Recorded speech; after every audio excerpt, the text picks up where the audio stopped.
반갑습니다. 여러분의 든든한 법률 파트너, 법무법인 든든의 황준선, 네, 이영준 변호사입니다. 반갑습니다. 반갑습니다. 너무 안 맞으신데요? 안 맞으면 어때? 뭐 맞춰서 해야 되나 우리가 뭐 걸그룹도 아닌데. 반갑습니다. 제가 지금 안내하세요. 혹시 보십니까? 아, 예. 잘 보고 있습니다. 재밌게 보고 있어요. 네, 저도 즐겨보고 있습니다. 14화에서 카드 대란 내용이 나왔었거든요. 카드 대란이 어떤 사건이고 왜 좀 중요한 사건인지 좀 알려줄 수 있으신가요? 그 당시에 이제 IMF 끝나고 내수 경기를 좀 진작을 시키고자 대한민국이 좀 거의 전국적으로 카드를 엄청 발급해줬어요. 신용도가 없거나 소득이 있거나 없거나 가리지 않고. 제 기억에 그때 이 대표랑 저도 대학생이었는데 대학교 앞 지하철역에서 책상 몇 개 깔아놓고 카드를 뭐 엄청 발급을 해줬던 게 기억이 납니다. 그래, 저도 그때 카드를 몇 장 받아 썼던 기억이 납니다. 받아 쓰셨다고? 아니고 받아 쓴 거지. 그럼 내가 만들어 쓴 건 아니잖아. 이렇게 작성해가지고 카드 발급 받아가지고 흥청망청 썼던 기억이 납니다. 쓰면 또 한도도 막 확확 늘어나는 거예요. 그래서 그때 소득도 없는데 다들 뭐 용돈 받아 쓰거나 아니면 아르바이트 하거나 이런 상황이었을 텐데, 쓰면 안 되면 또 다른 카드 만들어서 또 현금 서비스 받거나 뭐 이렇게 돌려막기 하는 그런 상황이 많이 있었죠 그때. 저도 그때 리볼빙이라는 거 처음 배웠었어요. 대학생들한테 신용카드가 지금 발급이 안 되지 않습니까? 지금 소득이 없으니까 안 될걸요 아마. 그때 그런 사태 이후에 많이 엄격해진 거죠. 그때 당시에는 그냥 뭐 주부든 뭐 그냥 아무나 다, 왜냐면 이제 신용이 그때는 없는 상태니까, 나쁘지도 않고 좋지도 않은 그냥 그런 상태니까 일단 다 만들어준 거예요. 그리고 만들어줘서 돌려막기해서 다른 카드비 내 가지고 내 카드 막히면 카드사 입장에서는 그냥 해결이 된다고 생각했던 것 같아요 그냥.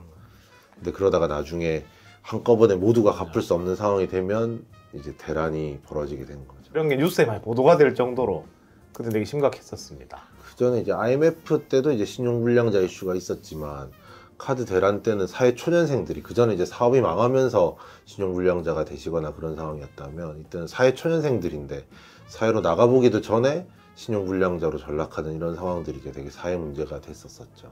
개인회생제도도 그때 법 만들어지고 했을 걸로. 카드 빚에 고민하던 여대생이 스스로 목숨을 끊었습니다. 신용카드 빚을 비관한 대학생이 카드 빚이 우리 가정과 사회를 위협하고 있습니다. 개인 회생제 지난달 23일 도입된 뒤 처음으로 신청자 5명이 혜택을 보게 됐습니다. 일단 뭐 해결은 해야겠고, 이 사태를 뭐 전 국민 그리고 특히 젊은 사람들을 전부 신용불량자로 만들어서 파산을 시킬 수는 없는 노릇 아니겠습니까? 그래서 뭐 해결책을 강구하다가, 외국에 있는 제도인데 외국은 이미 금융이 좀 선진화됐으니까 이걸 그때 아마 한국에 도입했던 걸로, 그런 게 막 좀 뉴스에 많이 올랐었어요. 여러 가지 그때 법 제도 개편이 있었을 거예요. 지금은 이제 신용불량자라는 제도나 용어 자체가 사라진 거거든요. 그때는 말 그대로 신용불량자라는 게 있었는데, 지금은 채무불이행자 명부 등재에 대해서 이제 채무불이행자라는 용어로 쓰긴 하는데, 지금으로 치면 뭐 회생하는 파산하는 이런 사람들이 다 그때 신용불량자였던 거죠. 근데 회생을 함으로써 어쨌든 갚아 나가면 그렇게 채무불이행자 명부 등재되는 거는 이제 나중으로 미뤄지는 거고, 잘 갚아서 면책까지 받으면 그런 단계까지 안 가게 되는 그런 제도를 고안을 한 거죠. IMF로 그 고생들을 하고도 아직도 정신들을 못 차렸어. 온 나라가 도덕적 해이에 빠졌어. 뭐 일부는 맞는 말이죠. 본인이 어쨌든 책임져야 되는데, 사실은 기업이 그걸 뭐 엄청 부추기고 유혹하듯이 광고를 내고 막 잘 될 것처럼 해놓고 터지면 이제 자기는 나 몰라라 하니까, 그 부분은 역시 기업의 도덕적인 해이가 있는 거죠. 소비자도 그런 도덕적 해이가 있었던 것처럼 돈 벌 때는 실컷 벌어가고 이자 수입으로, 문제 생기면 나 몰라라 하고 소비자만 탓하면 그것도 좀 안 맞잖아요. 채무에 대한 경각심이라든지 이런 게 없는 사회초년생이나 주부들을 상대로 무분별하게 카드를 발급한 금융사의 기본적인 또 책임도 있는 거죠, 일정 부분은. 그래서 뻔히 이 사람들은 취직을 하거나 그런 게 아니면 이제 당연히 못 갚을 사람인 걸 알면서 카드 발급을 해준 거거든요. 금융사는 이 사람들이 못 갚을 거라는 걸 알았을 거거든요. 자기들 당장에 특히 판매 직원들 실적 올리려고 못 갚을 걸 아는 사람한테 쓰라고 준 거는 그것도 자기들 책임이거든요. 내가 친구한테 이거는 못 받아도 되니까 빌려준다 라고 하고 주는 거하고 크게 다를 것도 없는 그런 식으로 마케팅을 한 적이 있기 때문에, 이걸 뭐 온전히 소비자들 책임이다 라고 하는 거는 당시 그 기업하는 사람들이 상당히 비겁한 말을 한 거죠. 혹시 돌려막기를 해본 적 있으십니까?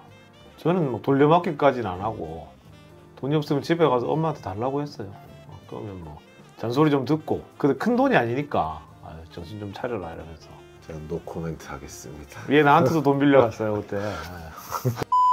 점점 불어나니까 이게. 불어나니까. 네. 한두 달 안에 그렇게 된 건 아니고 최종적으로 쌓이고 쌓이다 보니까, 그래서 과외도 시작하고 겨우겨우 갚고는 그때 카드를 없앴어요. 현금 서비스 받아가지고 주식하고 뭐 이런 데 다 맞아요. 했다 진짜. 파악하면서 쓰는 게 아니면 그냥 뭐 크게 돈 쓴 데가 없는데 금방금방 불어나거든요. 그러면 이제 결국 자기 소득을 넘어서게 되고, 그러면 해결을 할 방법이 없죠. 누가 대신 갚아주거나 내 소득이 확 늘어나거나 하는 게 아니면 그냥 계속 늘어날 수밖에 없습니다. 카드 돌려받기도 그러면 개인 회생이 무리 없이 진행이 가능할까요? 아, 그럼요. 제일 많은 부분이 대환대출이라고 하죠. 빚내서 빚 갚고 또 빚 지는 건데, 당연히 가장 많은 경우 중에 하나입니다. 카드 돌려막기뿐만이 아니라 뭐 은행을 통해서 빚을 돌려막기를 하는 경우에도 됩니다. 제일 많은 경우가 오히려 그런 경우예요. 법원 입장에서는 최근 채무에 대해서는 되게 엄격하게 보거든요. 그 내용에 대해서 어디다 썼는지 구체적으로 소명을 하게 하고, 정당한 그 소비처가 아닌 경우에는 청산가치라고 해서 다 재산에 반영을 하게 해요. 근데 그런 경우에도 그 사용처가 내 기존 채무를 갚는 데 썼다거나 기존 카드 대금을 갚는 데 썼다라고 하면 결국은 그 카드 대금을 어디다 썼는지까지도 물어보긴 하지만 그런 것들이 때문에 회생이 안 되거나 그런 건 아니세요. 그리고 그런 것 때문에 변제 계획이 많이 달라지거나 그러지도 않으세요. 저희가 열심히 설명을 또 잘 해드리기 때문에. 마지막에 돈 빌려주는 사람이 되게 억울할 것 같지 않습니까? 빚이 계속 있다가 내 돈 탁 빌려가자마자 회생했는데 억울할 것 같죠? 어쩔 수 없습니다. 네. 근데 사실은 이제 이런 걸 채권사들이 너무나 잘 알고 있기 때문에 최근에는 그 정책적으로 한계 상황에 있는 사람들에 대한 한도를 예전보다 급격하게 더 줄이고 있어요. 그래서 저희 고객들 중에는 한도가 확 줄어서 어쩔 수 없이 하게 됐다는 맞습니다. 분들이 많이 있으세요. 오랜만에 되게 같이 촬영하셨는데 서로를 거의 안 보시네요. 여기 방도 옆방 쓰고 안 봐도 됩니다. 저희가 중1 때부터 봤는데 뭘 또 서로 대화할 때도 각자 핸드폰 보면서 얘기하는데 뭐. 얼굴을 뭐 볼 일은 거의 없는 것 같은데. 서로 한 3초만 바라봐 주실 수 있어요? 2초. 어쨌든 뭐 본인 능력으로 감당할 수 있는 수준을 넘어서는 빚이 있다면 사실 개인회생 제도 말고는 사실은 답이 없습니다. 현실적으로 반드시 적극적으로 고려하시기를 바라고, 이게 뭐 그렇게 막 문제가 있는 그런 것도 아니고, 문의 중에 보면 이런 걸 해도 뭐 내가 정상적인 사회생활을 할 수 있느냐라는 걸 많이 물어보시는데 아무 불이익이 없으십니다. 회생만 잘 마치면 본인이 다시 또 재활 아니지 부활 회생. 본인이 다시 제2의 인생을 시작하시는데 도움이 되니까 적극적으로 개인회생을 좀 고려하시기 바랍니다. 네, 오늘 과거 카드 대란에 대해서 여러 가지 얘기를 나눠봤는데요. 추가적으로 궁금하신 점이 있으면 언제든지 문의 주시면 답변을 또 드리도록 하겠습니다.